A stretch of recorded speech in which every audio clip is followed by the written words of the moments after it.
ये है खबरों की खबर और आप देख रहे हैं खबरों की खबर टीवी।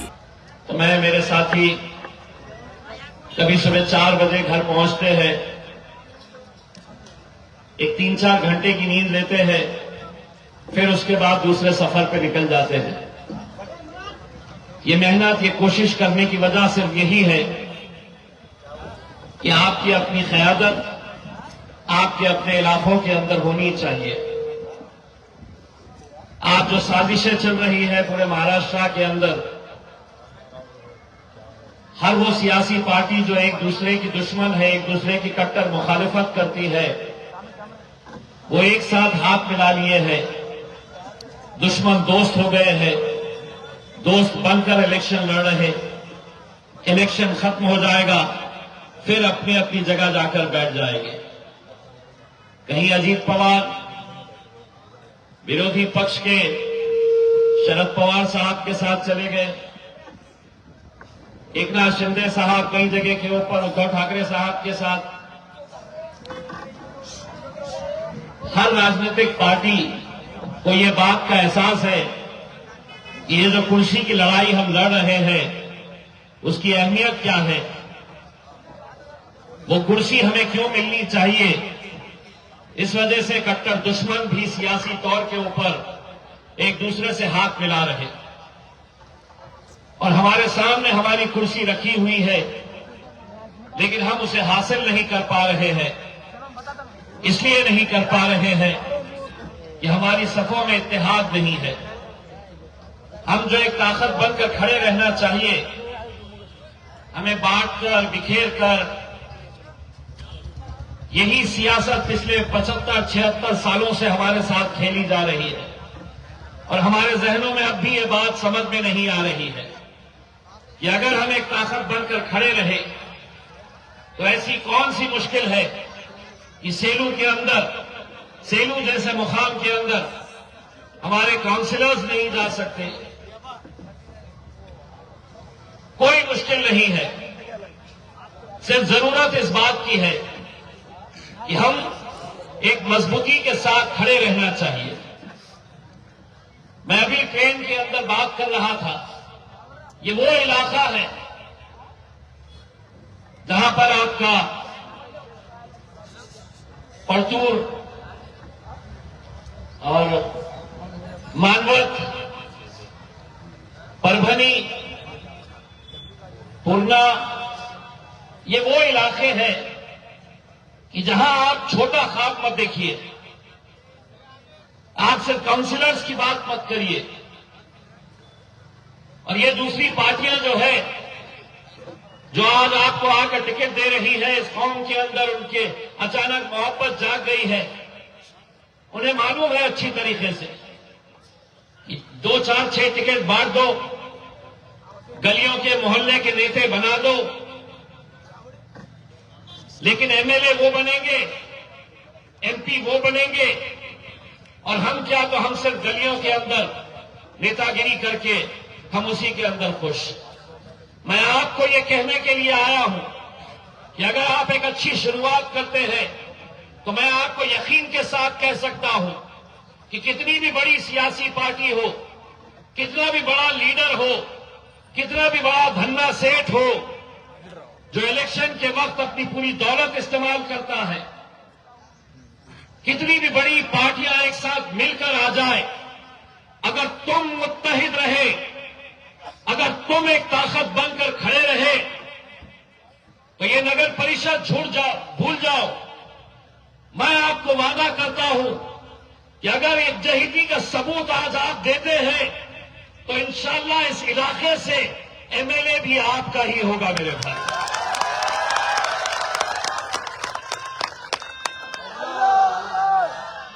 इसमें लेकिन कुछ दिक्कतें हैं, इसे हासिल करने के लिए कुछ दिक्कतें हैं। और दिक्कतें क्या है? इम्तियाज जलील आपके सामने खड़ा हुआ है, महाराष्ट्र से इकलौता एक मुस्लिम मेंबर ऑफ पार्लियामेंट चुनकर आया। दूसरे पार्टियों में से कोई जीतने का सवाल ही नहीं होता है, क्योंकि ये किसी मुसलमान को टिकट ही नहीं देते हैं। टिकट ही नहीं देते हैं तो जीतने का सवाल ही नहीं। हम लड़े हैं तो हम जीते हैं। जब तक हम लड़कर अपनी ताकत नहीं दिखाएंगे तो कैसे फिर हम अपनी आवाज उन ऐवानों तक पहुंचाएंगे जहां पर तुम्हारी आवाज आज पहुंचना बहुत जरूरी हो गया। क्योंकि इस मुल्क के अंदर, इस राज्य के अंदर गुंडा राज चल रहा है। गुंडागर्दी अगर देखना है तो किसी दूसरे राज्य में जाने की जरूरत नहीं है। आज महाराष्ट्र, जिसकी पहचान छत्रपति शिवाजी महाराज, डॉक्टर बाबा साहब अंबेडकर, संभाजी महाराज, इनसे जिस राज्य की पहचान होती थी, आज उस राज्य को सिर्फ सत्ता की खातिर एक गुंडा राज्य बना दिया गया है। भारतीय जनता पार्टी के बगैर इलेक्शन लड़े हुए, कोई इलेक्शन लड़ा नहीं गया है। ऑलरेडी पहले ही उनके 100 काउंसिलर चुनकर आ गए हैं। कैसे चुनकर आए? गुंडागर्दी से। उम्मीदवारों के घर पे जाकर उठाया गया, किसी को खरीदा गया पैसों से, किसी को पुलिस के जरिए पुराने केसेस में तुझे फंसा देंगे, ये दबाव डालकर आज 100 सीटें उनकी वो अपने जेब में रखकर फिर निकले हैं बाहर। और हम यहां कितनी सीटों के लिए लड़ रहे हैं? महज 5 सीटों के लिए हमें लड़ रहे हैं।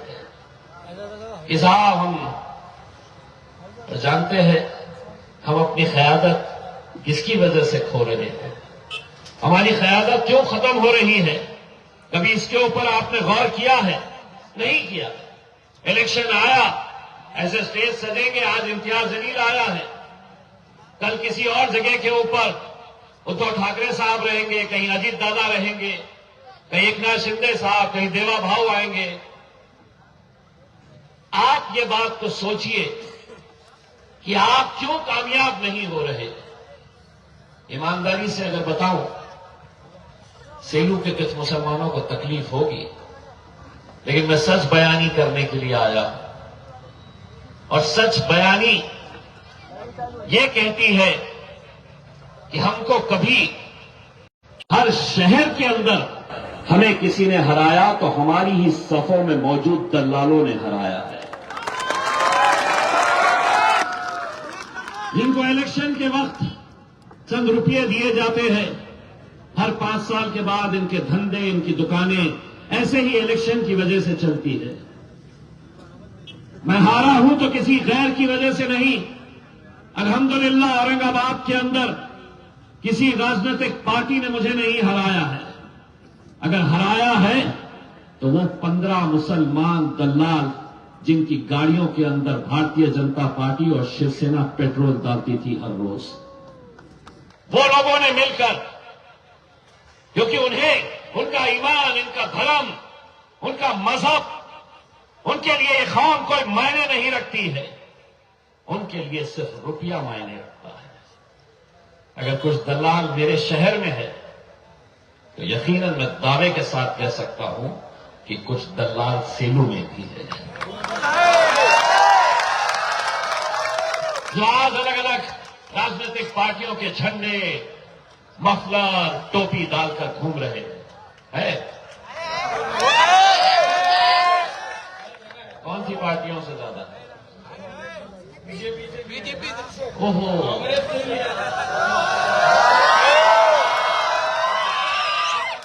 बीजेपी से 5 है। देखिए, सियासत के अंदर इलेक्शन लड़ने का इख्तियार सबको है, लेकिन भाजपा के वो 5 अगर नाम के मुसलमान है तो मुझे पता नहीं, लेकिन अगर कलमे के मुसलमान है तो मेरे भाई हैं। मैं उनसे एक सवाल करना चाह रहा हूं। आज आप जो घूम रहे होंगे, मुझे मालूम है कि आपकी गाड़ियों में पेट्रोल कौन डाल रहा होगा। आपको टी शर्ट, आपके मफलर, आपके टोपियां कौन पहुंचा रहा होगा? वही देवेंद्र फडणवीस और उनकी पार्टी पहुंचा रही है, जो आज पूरे मुल्क के अंदर ये ऐलान कर चुकी है कि हमारा कट्टर दुश्मन कोई है इस मुल्क के अंदर, तो ये है हमारे कट्टर दुश्मन। और उनकी पार्टी से मेरा एक कलमे वाला भाई अगर खड़े रह रहा है, तो मैं उसको ये पूछना चाहता हूं कि अगर कभी मस्जिद में ये लोगों से मुलाकात हुई तो उनसे पूछना इस मुल्क की बाबरी मस्जिद को किसने शहीद किया था। उनसे पूछना कि आज इतनी सारी मदरसे, इतने सारे मस्जिदों को किस पार्टी ने निशाना बनाई हुई है। तुम्हें एक कुर्सी मिल जाएगी, लेकिन पैगाम तुम क्या दे रहे हैं उन्हें ये पैगाम दे रहे हैं कि तुम हमारी मस्जिदें गिरा दो, हमारे मदरसे बंद कर दो, हमारे बच्चों को जेलों में ठूस दो। सुलेमान नाम का 21 साल का लड़का जलगांव के अंदर उसके मां बाप के सामने अगस्त महीने के अंदर उसका कत्ल कर दिया गया। मां बाप के सामने, उनकी आंखों के सामने एक जवान बच्चे का कत्ल कर दिया गया। जानते हैं पुलिस कार्रवाई क्यों नहीं कर रही है जिस मजबूती से करना चाहिए? पीछे इसलिए नहीं कर रहे हैं कार्रवाई क्योंकि जलगांव के अंदर भारतीय जनता पार्टी का एक कद्दावर नेता है गिरीश महाजन, जिसने पुलिस को कहा कि ये मारने वाले जो है ये मेरे करीब के लोग हैं, मरने वाले तो यतीम है, इनका तो कोई माए बाप नहीं है। लेकिन गिरीश महाजन एक बात समझ लो, और जलगांव की पुलिस भी ये अच्छी तरीके से समझ लो, आज तुम्हारे पास ताकत है तो तुम इसका इस्तेमाल कर रहे हैं, लेकिन तुम्हारी ताकत से बड़ी मेरे पास ताकत है, और वो ताकत मेरे अल्लाह की है।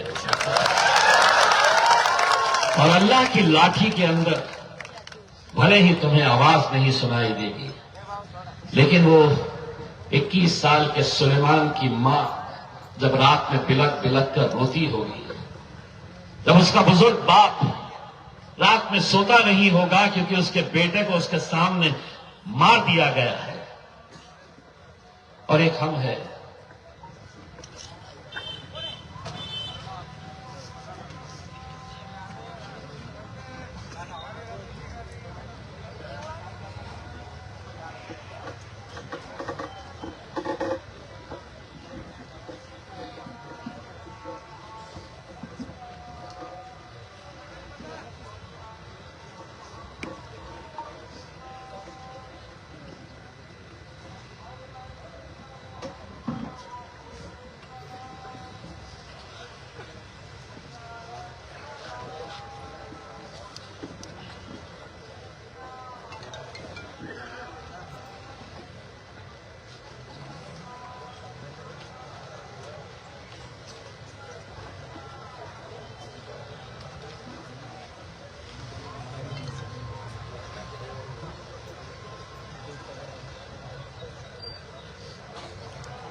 ऊपर से चढ़ना चाहिए कि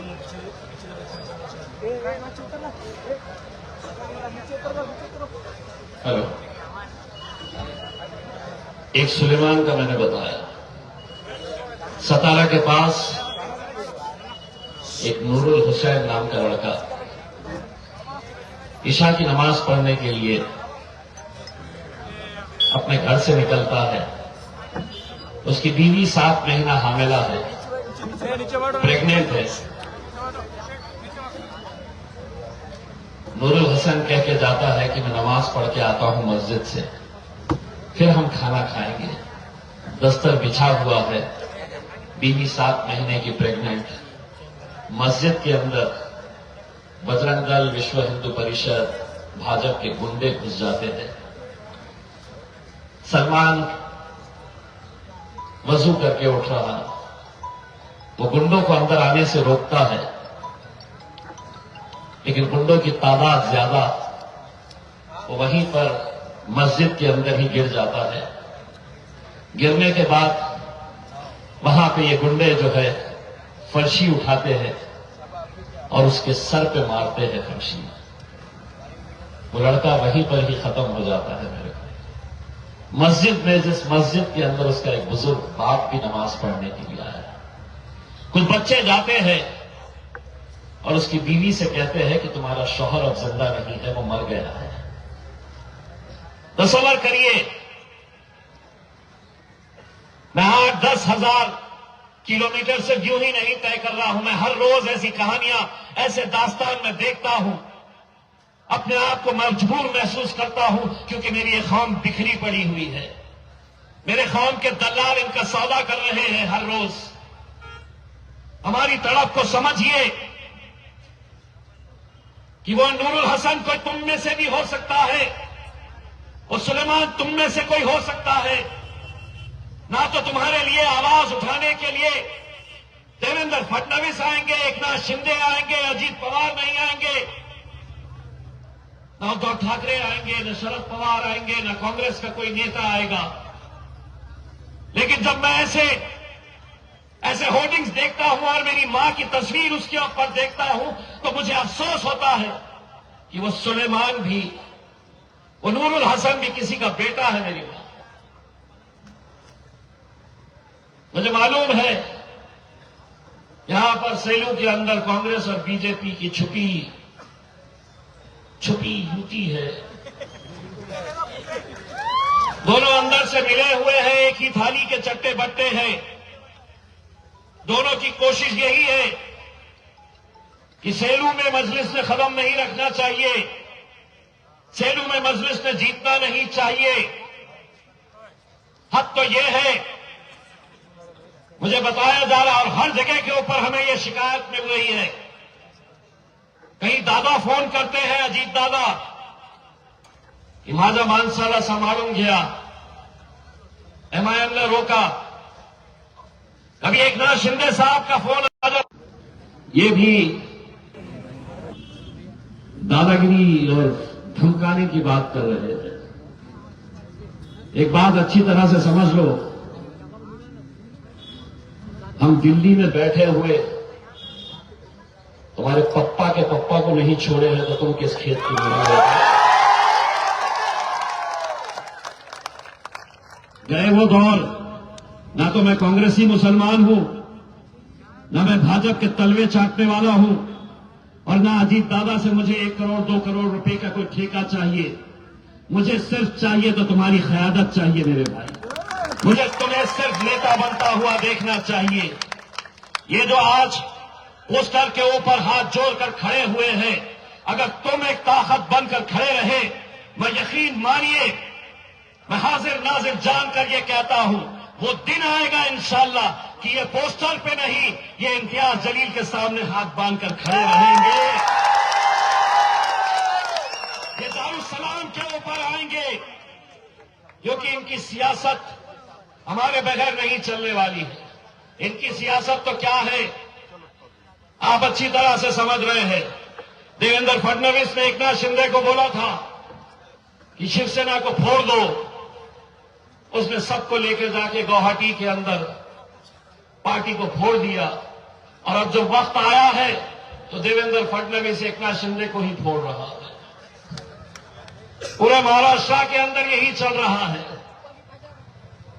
अब वो बेचारे रोते बैठे हुए हैं, दिल्ली चले गए अमित शाह से शिकायत करने के लिए, मेरे बच्चे चोर ले रहा, मेरे बच्चे चोर ले रहे हैं, इसको रोको।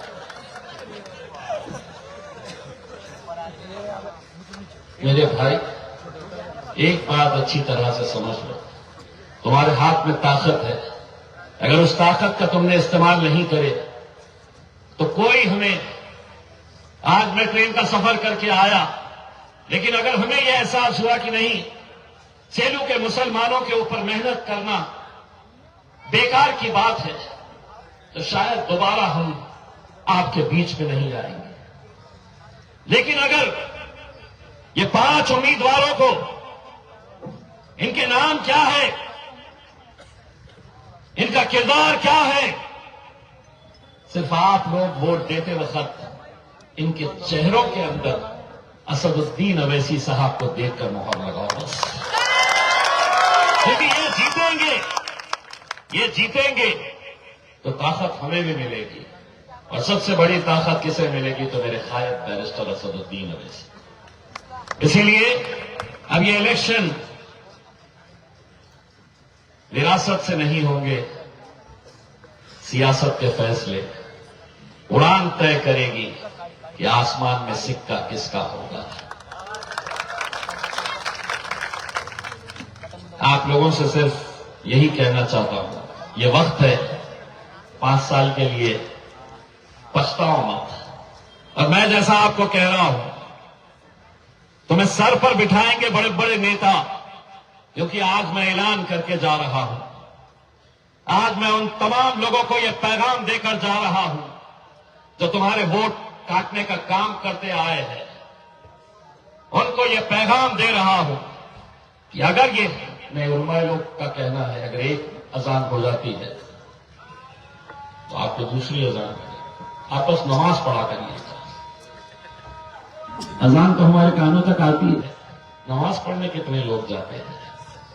जिस दिन आप अल्लाह से मांगना शुरू कर दिए, इंसानों के सामने आपको झुकने की नौबत नहीं पड़ेगी मेरे भाई, खतरे नहीं पड़ेगी आपको।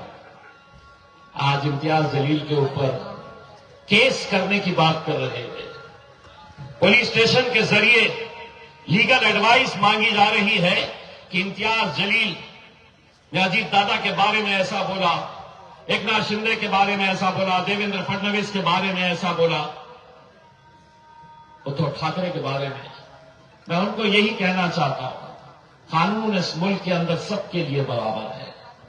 अगर मेरे लिए कानून है तो मुंबई के उस छुटका सा पिल्लू है ना,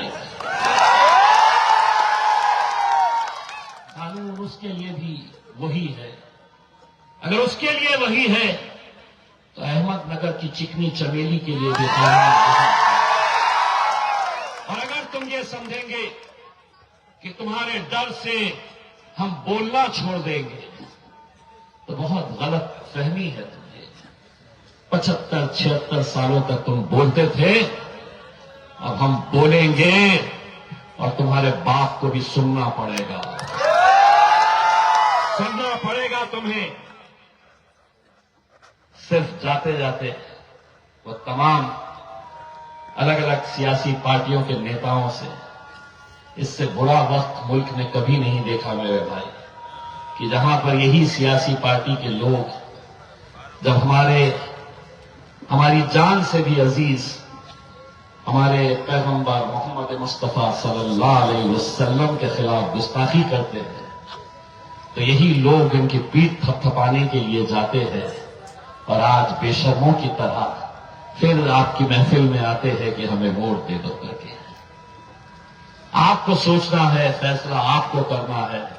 2 तारीख के दिन अगर मेरी बात में से कोई एक बात आपके दिल को छू गई तो बटन पर मोहर लगाने से पहले एक 10-15 सेकंड सोच लेना, और यकीनन खुद ब खुद आपका हाथ ईवीएम मशीन के ऊपर जब जाएगा तो देख लेने का कि पतंग जहां पर है बस वहां पर आपको पतंग के ऊपर मोहर लगाना है। तो पतंग के ऊपर मोहर लगाइए। इंशाअल्लाह हमारे सदर यहां के जैन साहब, यहां के ऑब्जर्वर वसीम भाई, इन दोनों ने मुझसे वादा किया है कि नहीं साहब इस बार है तो सेलू आपको मायूस नहीं करेगा। करेंगे मायूस आप? 2 तारीख के दिन किसके ऊपर मोहर लगने वाली है? सेलू में खाने के लिए क्या मिलता है शादियों में? शादियां नहीं चल रही है तो फिर इतनी धीमी आवाज में क्यों बोल रहे हैं? या तो जितने बोले हैं वो मेरे हैं, बाकी जितने हैं वो भेजे हुए हैं, ऐसा तो नहीं है। तो बोलो जोर से, 2 तारीख के दिन किसके ऊपर मोहर लगेगी? पतंग कैसे उड़ती है?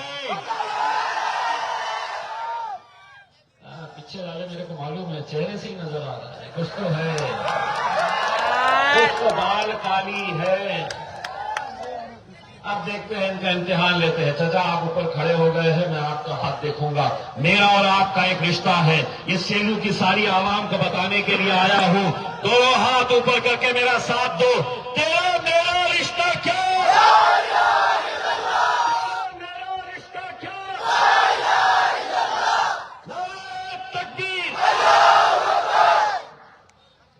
एक पुलिस वाले ने मुझसे कहा, आप ये नारा नहीं लगा सकते, आप ये नारा नहीं लगा सकते। मैंने उसको जवाब दिया, ये नारा अगर पूरे हिंदुस्तान में किसी की सभाओं में होता है तो वो सिर्फ मजलिस की सभाओं में होता है, बाकी किसी की सभा के अंदर ये नारा नहीं होता है। और आप हमें रोक नहीं सकते हैं। ये 5 उम्मीदवार हैं, हाथ ऊपर करिए, कौन कौन 5 है। ये 5 को आप इंशाल्लाह वोट देंगे, बोलिए इंशाल्लाह। मजलिस को कामयाब करेंगे।